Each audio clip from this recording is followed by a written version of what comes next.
ताल्लुकात मौलाना से अच्छे हैं तो जाके ले लीजिए। भाई यहां पर मामला अल्लाह ने किया, नफ्स खुद ले लिया, मर्जी अली को दे दी। अब इसके बाद अगर कोई अली से आके कहे कि बैयत करो, हाय हाय हाय, अब अगर कोई आके अली से कहे कि बैयत करो तो अली यही कहेंगे, शबे हिजरत से पहले आते तो सोचता।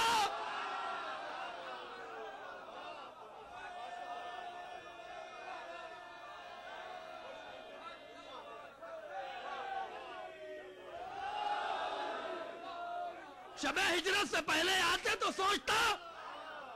भाई नफ्स अल्लाह के पास है, हिम्मत है तो जा अल्लाह से बैयत मांग,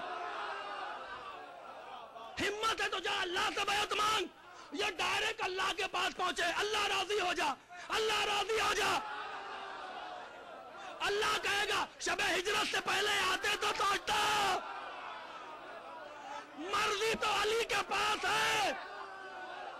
अब अगर तेरे ताल्लुकात अली से अच्छे हैं तो जाके मर्जी मांग। मुझे जुमला कहने दीजिए, मुसलमानों रजी अल्लाह अन्हु कहने से पहले देखो बुतूल राजी है कि नहीं है।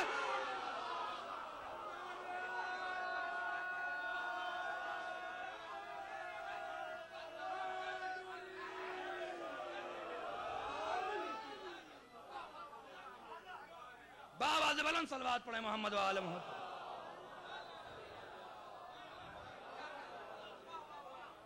एक बार और सलवात।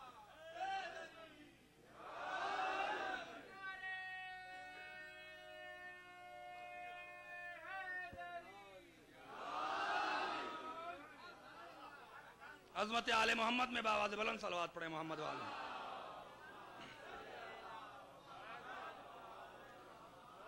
मकाम इताअत अली कुर्बत से है, इतना करीब कर लिया है। अगर तुम्हारे ताल्लुकात अली से अच्छे हैं तो मैं राजी हूं, क्योंकि रजा उसके पास है। अल्लाह मामले के उसूल के तहत अख्तियार तो रखता है, मामले के उसूल के तहत अली से रजा ले नहीं सकता। अब अगर हम इसीलिए अली अली करते हैं, हम अली अली इसीलिए करते हैं कि अल्लाह राजी इसी से होगा। ज़्यादा मकाम इताअत को कुर्बत से समझो। अब आइए अपनी इताअत के बारे में सोच लें। मौला हमारी इताअत का उन्वान क्या है?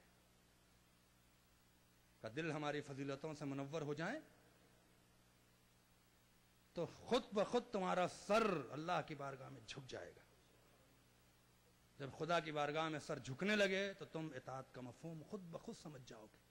ये कैफियत है जो जबान से नहीं, इंसान के दिल और दिमाग पे तारी होती है। नमाज एक कैफियत है, फेल नहीं है।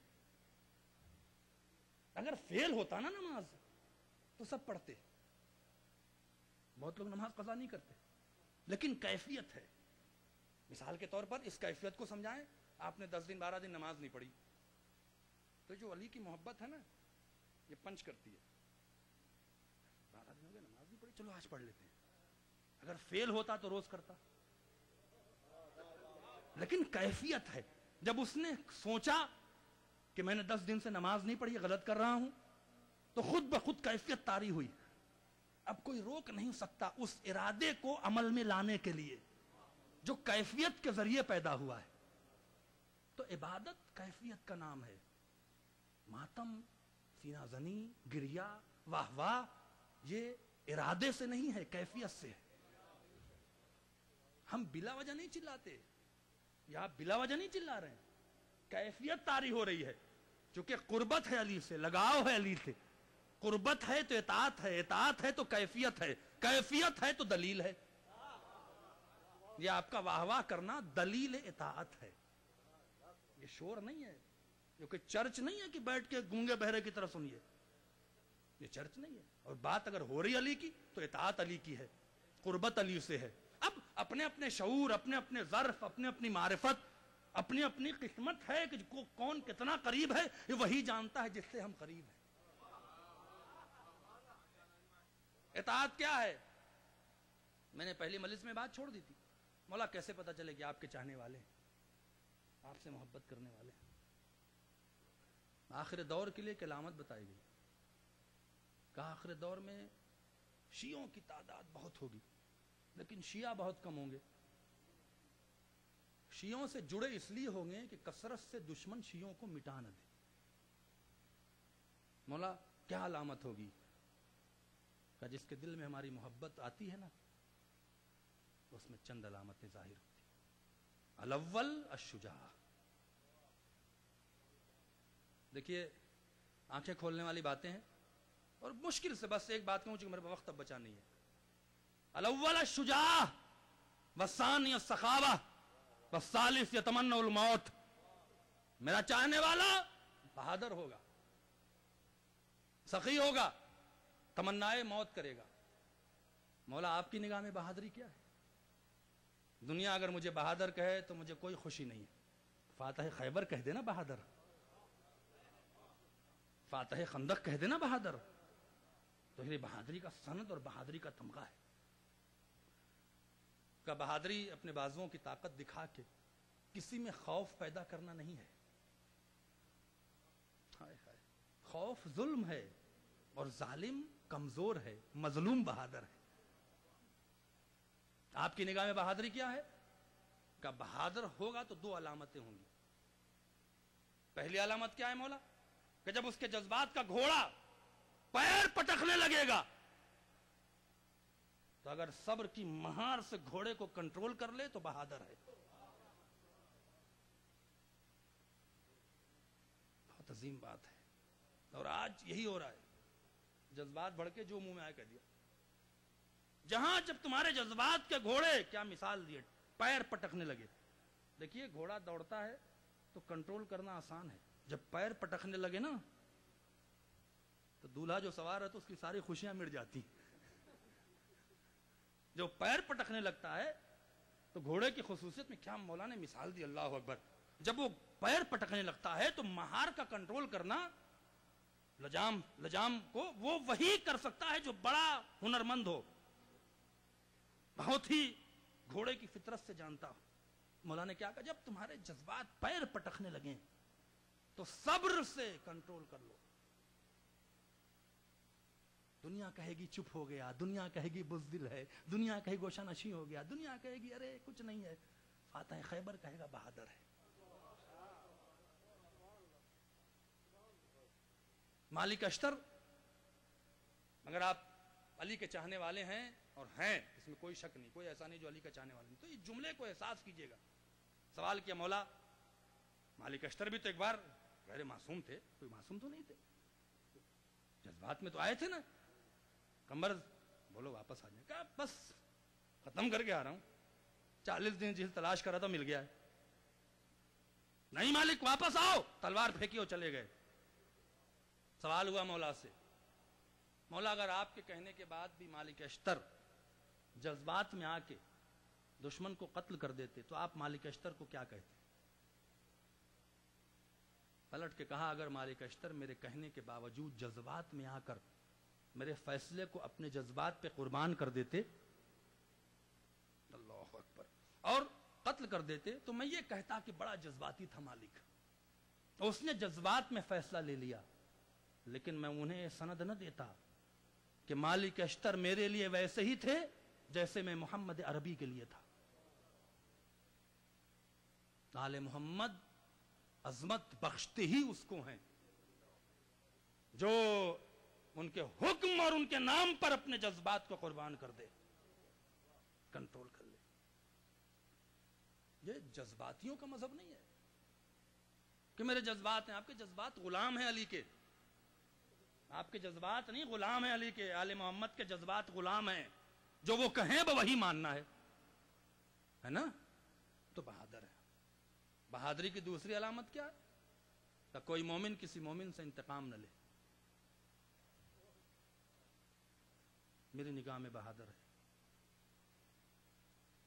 اتنی عظیم بات کہ اگر یہ صرف لاگو ہو جائے نا ہمارے آپ کے معاشرے میں تو خرافات دنیا کے ختم ہو جائے. انتقام نہ لے. میں مولانا ہوں، آپ میری عزت کرتے ہیں، ذرا بول کے 2 لفظ دیکھیے. بولا کیسے؟ یہ کر دیں گے وہ کر دیں گے. وہ انتقام کا جذبہ بھڑکتا ہے. میں بھی آپ جیسا ہوں. مومن سے انتقام لینا بزدلی ہے. मोमिन की बात हो रही है। माफ कर देना बहादुरी है।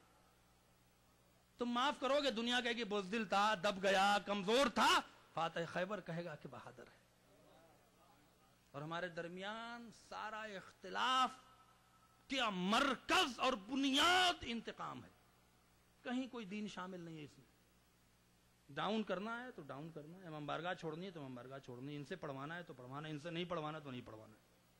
ये इंतकाम है जो कहीं ना कहीं शोला आवर है।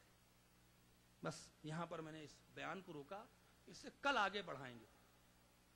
कि पूछा मौला बहुत मुश्किल है कि कोई हमें कुछ कह दे और हम बर्दाश्त कर लें, कोई ऐसी नसीहत कर दीजिए कि जब इंतकाम के शोले भड़क रहे हों तो आपकी नसीहत के आबशार से शोलों को ठंडा कर लिया जाए। मौला ने कहा मैं नसीहत करूंगा। और यही सबक करबला में हुसैन के सहाबियों ने सिखाया। पानी बंद है। एक बार 72 लोग थे, सब इकट्ठा होते, देखिए समझिएगा इसको, इकट्ठा होते और कहते चलो हमला करके पानी ले आते। अगर 72 एक साथ निकलते ना तो 72 लाख की फौज कंट्रोल नहीं कर सकती थी और पानी खैमे तक आ जाता। लेकिन ये क्या, ये फेल सही होता? इसलिए अगर पानी पीना मकसद होता ना तो हुसैन अपने मेहमानों को प्यासा नहीं रखते। हुसैन मेहमान बुलाया था, ज़ुहैर मेहमान थे, हबीब ने मज़ाहिर मेहमान थे, मुस्निब ने औसजा मेहमान थे, सईद मेहमान थे, मेहमान ही तो थे। वे आपके घर आए थे, मेहमान ही तो थे। हबीब मेहमान आए, हुर मेहमान आए। अगर इमाम हुसैन को पानी पीना होता और पिलाना होता तो किसी के जज्बात से कुछ ना होता, वो इशारा करता तो मेरे साथ के तीरों से पानी बरसता। लेकिन किसी ने कुछ न कहा, सब इमाम को देख रहे थे। ये है विलायत, ये है इताअत। इमाम को देख रहे थे, भूखे रहें, इमाम कहेंगे तो होगा। और मौला अबुल फजल अब्बास ने तो बता दिया कि मकाम इताअत होता क्या है। बहुत से मसाइब में जाकिरीन लफ्जों में कह जाते हैं, लेकिन हम उसके भी कायल नहीं है कि हुसैन ने कहा होगा कि अब्बास बस, और अब्बास ने पलट के कुछ कहा होगा। नहीं, अबुल फजल अब्बास का मकाम इताअत इतना बुलंद था, हुसैन को इन मंजिलों पे पहचान रहे थे कि हुसैन ने लबों से कहा अब्बास जंग नहीं करना है। अब्बास ने फिर पलट के नहीं पूछा होगा क्यों नहीं करना है। ये मकाम इताअत है और इसे सिखाया। हुर के सामने तलवार का मसला आया, तलवार को खींचा अबुल फजल अब्बास ने। सीखिए अबुल फजल अब्बास से इताअत का शरफ सीखिए। तलवार खींचा, हुसैन ने दूर से कहा अब्बास तलवार फेंक के चले आओ। जनाब अब्बास ने क्या कहा था, हुर हाथ कट जाएंगे लेकिन ज़ैनब के खैमों की रस्सियां नहीं खुलेंगी।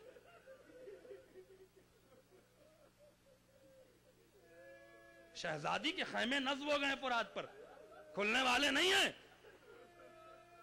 यह अबुल फजल अब्बास का अपना फैसला था और यह फैसला उनका बिल्कुल सही था, बिल्कुल सही फैसला था।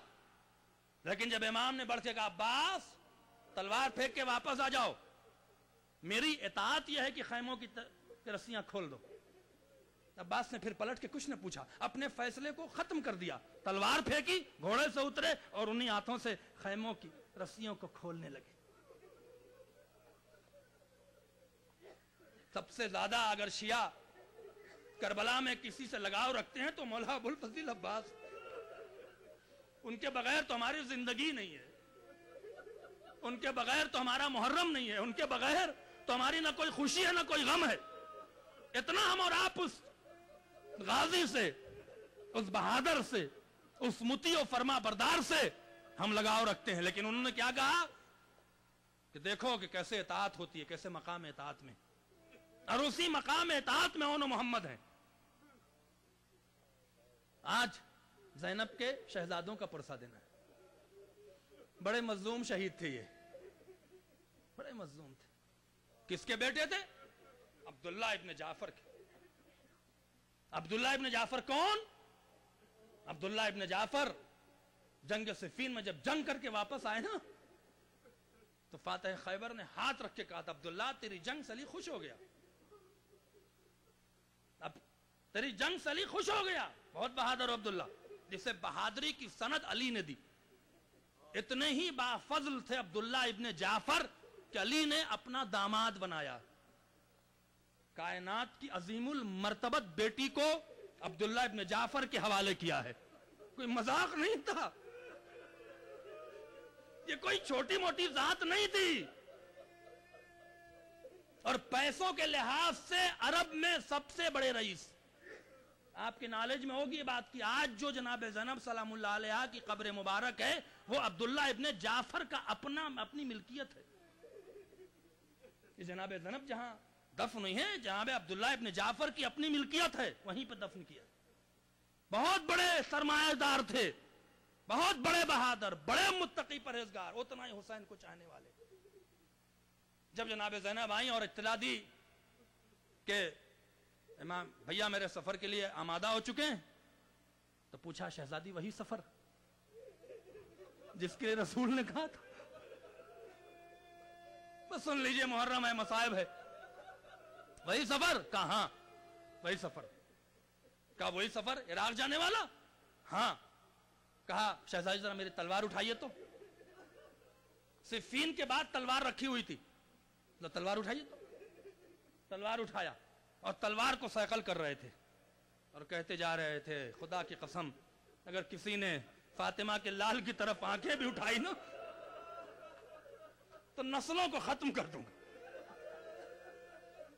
میرے زندگی میں بنی امیہ کے لوگ میرے حسین کو اذیت نہیں دے سکتے.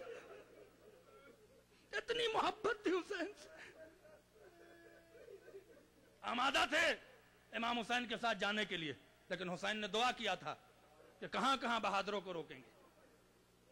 روایت میں اختلاف روایت کی بنا پہ لکھا ہے, کچھ نے کہا ہے مکے میں, کچھ نے کہا ہے مدینے میں.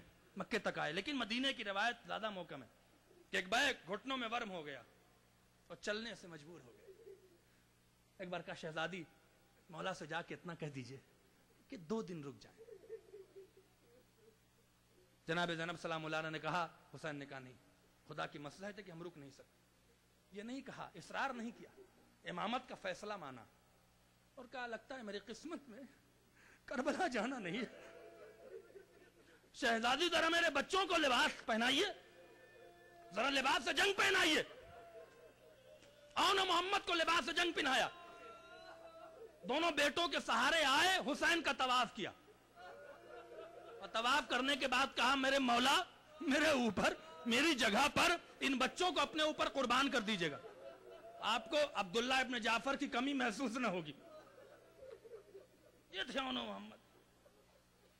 اور جب آئے, ظاہر سی بات ہے جو شہید ایسے تھے, ایک جناب زینب کے فرزند اور ایک جناب قاسم, جنہیں مولا امام